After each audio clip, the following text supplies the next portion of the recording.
Christian Hunter எழுதிய த scribe ஸ்டோரியோடைய ஈஸியான சம்மரியை இந்த வீடியோ மூலமாக நம்ம ஸ்டடி பண்ணிக்கலாம்.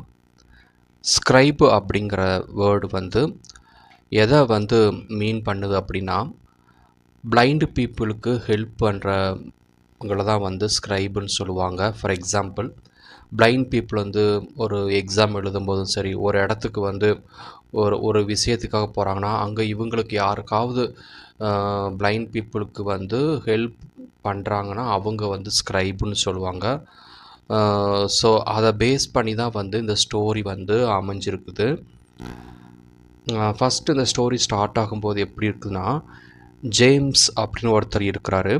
James lives above the $silver check cashing service and notices people who cash checks are treated suspiciously and charged 50 cents fee அப்படிங்கிற மாதிரி start ஆகுது.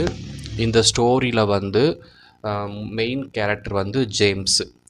இவர் எங்கே ஸ்டே பண்ணியிருக்கிறாருன்னா, $silver செக் கேஷிங் சர்வீஸுங்கிற ஒரு பேங்க், ஒரு ஏடிஎம் மிஷின் மாதிரி இருக்கும் ஒரு ரூம்குள்ளே. அதுக்கு மேலே ஒரு ரூமில் ஸ்டே பண்ணியிருப்பார் இந்த James. $silver check cashing service அப்படின்னு என்னன்னு பார்த்தீங்கன்னா, பீப்புள் அந்த காலத்தில் கொஞ்சம் வருஷத்துக்கு முன்னாடி இப்போ ஏடிஎம் மிஷின் எதுவுமே இல்லாத சமயத்தில் செக்கு தான் யூஸ் பண்ணாங்க. ஸோ அந்த செக்கை இந்த சர்வீஸில் கொடுத்தாங்க அப்படின்னா செக்குக்கு பதிலாக பணம் தருவாங்க. அந்த செக்கில் எவ்வளவு பணம் மென்ஷன் பண்ணியிருக்கோ அந்த பண தொகையாக அவங்களுக்கு கொடுப்பாங்க கஸ்டமர்ஸ்க்கு. ஸோ அப்படிப்பட்ட சர்வீஸ் போயிட்டுருக்குது. அதுக்கு பெயர் சில்வர் செக் கேஷிங் சர்வீஸ் பெயரில் இயங்கிக்கிட்டு இருக்குது. அதுக்கு மேலே ஒரு ரூமில் ஜேம்ஸ் ஸ்டே பண்ணியிருக்கிறாரு. யார் இந்த $silver செக் கேஷிங் சர்வீஸ் வருவாங்கன்னா, பெரும்பாலும் விஷுவலி நினைஞ்சிட்டு கண் தெரியாதவங்க தான் அவங்க செக்கு அவங்க ஏதாவது ஒர்க் பண்ணியிருப்பாங்க, செக்காக கொடுத்துருப்பாங்க. செக்கை இந்த சர்வீஸில் கொடுத்தாங்கன்னா கையில் கேஷாக கொடுத்துருவாங்க. அதற்கு அவங்ககிட்ட எவ்வளோ சார்ஜ் பண்ணுறாங்கன்னா, ஒரு 50 சென்ட்ஸ் அப்படின்னு. 50 சென்ட்ஸ்னால் டாலருக்கு பாதி. இப்போ $1 80 அப்புறம் இப்போ $40 சார்ஜ் பண்ணுவாங்க. ஸோ அது ஒரு கமிஷன் மாதிரி இவங்ககிட்ட கலெக்ட் பண்ணுறாங்க. ஜென்ரலாக பார்த்திங்கன்னா, நம்ம கண்ணு தெரியாதவங்களுக்கு நம்ம எதையும் எதிர்பார்க்காம தான் அவங்களுக்கு சேவை செய்யணும். ஆனால் இங்கே பார்த்திங்கன்னா, அவங்க உழைச்ச காசை வாங்குறதுக்காகவே அவங்க என்ன பண்ணுறாங்கன்னா, எக்ஸ்ட்ரா ஒரு $40 இழக்க வேண்டியிருக்கு. ஒரு 50 சென்ட்ஸை இழக்க நேரிருக்கு. அதெல்லாம் அந்த ஜேம்ஸ்லாம் பார்த்து கொண்டிருக்கிறார்.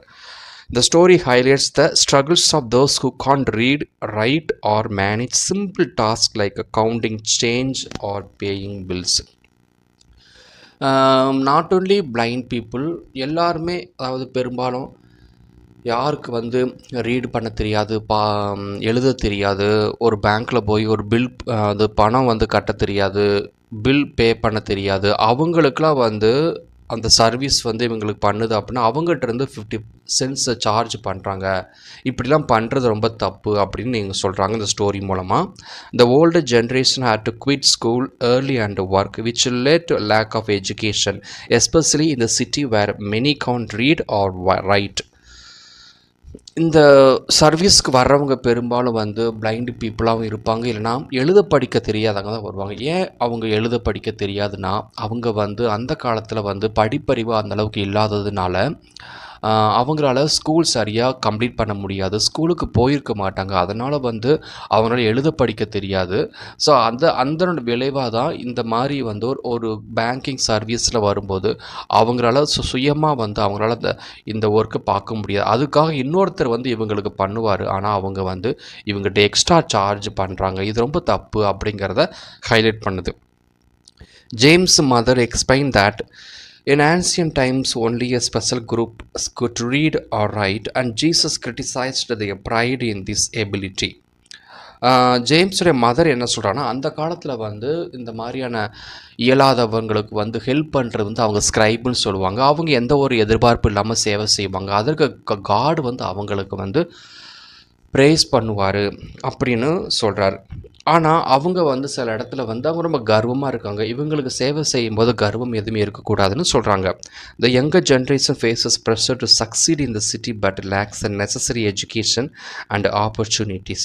ஆனால் இந்த காலத்தில் வந்து நிறைய பேர் வந்து இந்த மாதிரி சுச்சுவேஷனில் வாழ்கிறது கஷ்டப்படுறாங்க. ஏன்னா அவங்களுக்கு வந்து லேக் ஆஃப் எஜுகேஷன் இல்லை, படிக்கிறதுக்கு எந்த ஒரு சந்தர்ப்பமும் கிடையாதனால இந்த மாதிரி வந்து பணம் கொடுத்து தான் அவங்களால வந்து எதையுமே அடைய முடியுங்கிற மாதிரி நிலைமைக்கு தள்ளப்படுறாங்க. ஸோ இந்த காலத்து யங்கர் ஜென்ரேஷனுக்கு உதவி செய்கிறதுக்கு யாருமே இல்லைன்னு ஜேம்ஸ் மதர் ஜேம்ஸ் சொல்லிக்கிட்டு இருக்காங்க. The story emphasizes the need for education to create better future for younger generation.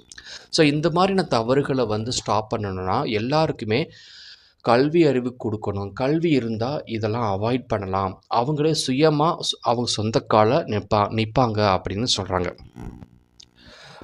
அப்புறம் அப்படியே இந்த ஸ்டோரி கண்டினியூ ஆகுது. அப்புறம் சோனின்னு ஒருத்தவங்க இருக்கிறாங்க. அவங்க என்ன பண்ணுறாங்கன்னா, Sony sets up a service called Public Scribe. All services free. In front of the silver people with letters, forms and official documents.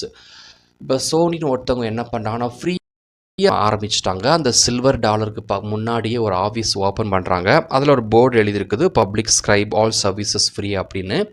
So இந்த மாதிரி இயலாதவங்க வந்தாங்கன்னா அவங்களுக்கு வந்து லெட்டர் எழுதுறது, அவங்களுக்கு இந்த ஃபார்ம் ஃபில் பண்ணுறது எல்லாமே ஃப்ரீ அப்படின்னு அவருங்க வந்து சேவைஸ் பண்ணுறாங்க. Most of his clients are older, though some younger ones know things like immunisation. பெரும்பாலும் அங்கே வர்றவங்க ரொம்ப வயதானவங்களும் இருப்பாங்க, யங்கர் பீப்புளும் இருப்பாங்க. அதில் வந்து அவங்களுக்கு வந்து சில விஷயம் தெரியும், சில விஷயம் தெரியாதுன்னு சொல்கிறாங்க. At noon, the sun hits Sony hard and the cop shows up, questioning his business. The cop warns him about the law requiring a business license.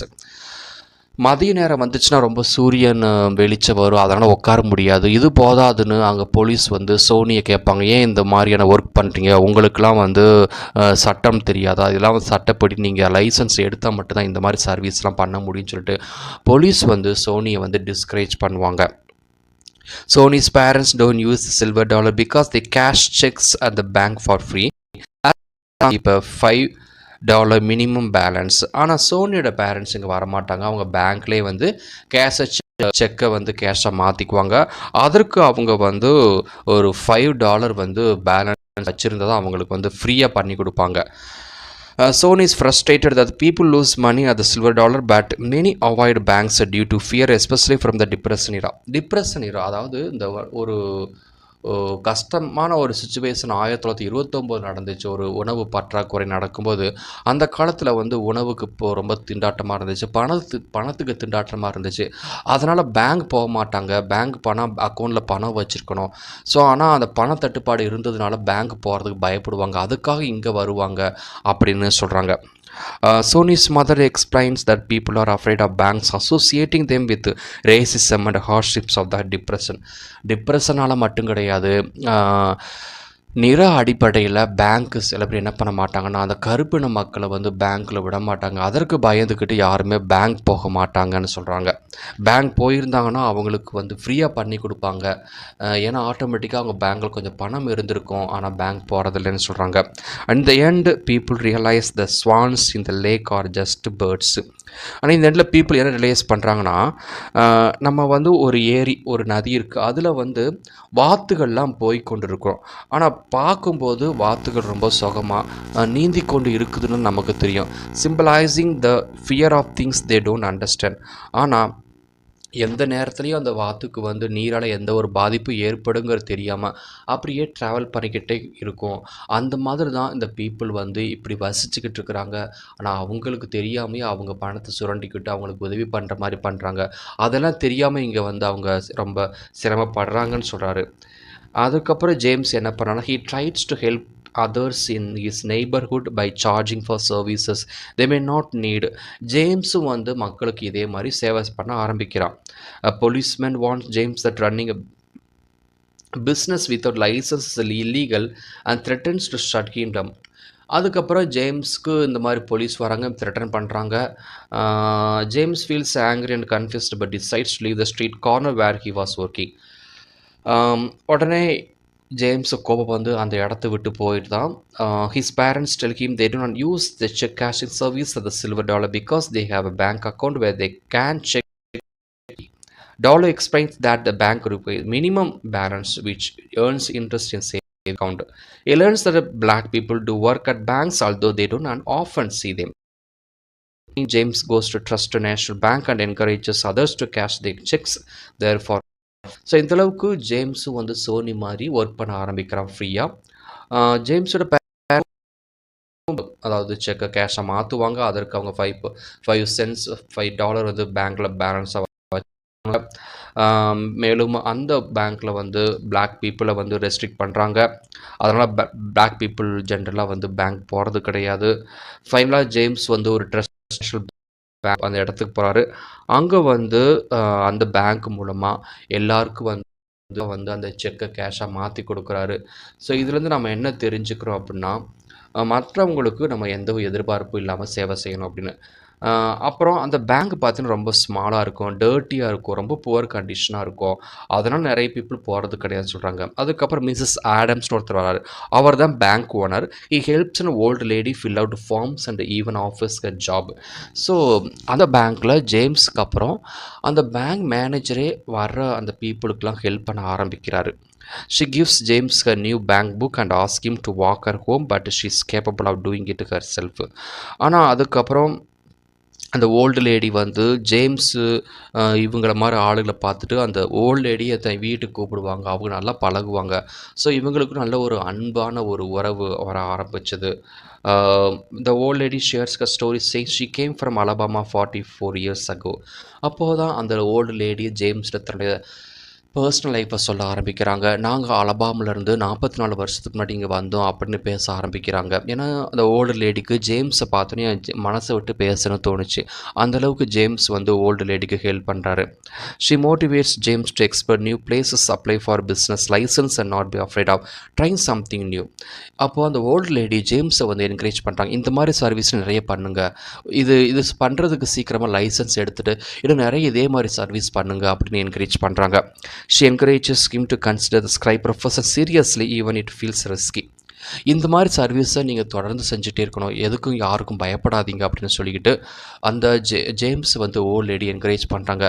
இப்படி நம்மளும் இந்த ஸ்டோரி மூலமாக என்ன பண்ணுறோம் அப்படின்னா, இயலாதவங்களுக்கு நம்ம எந்த ஒரு எதிர்பார்ப்பு இல்லாமல் உதவி செஞ்சோம்னா அது நல்லது அப்படின்னு ஸ்டோரி மூலமாக நம்ம லேர்ன் பண்ணிக்கிறோம்.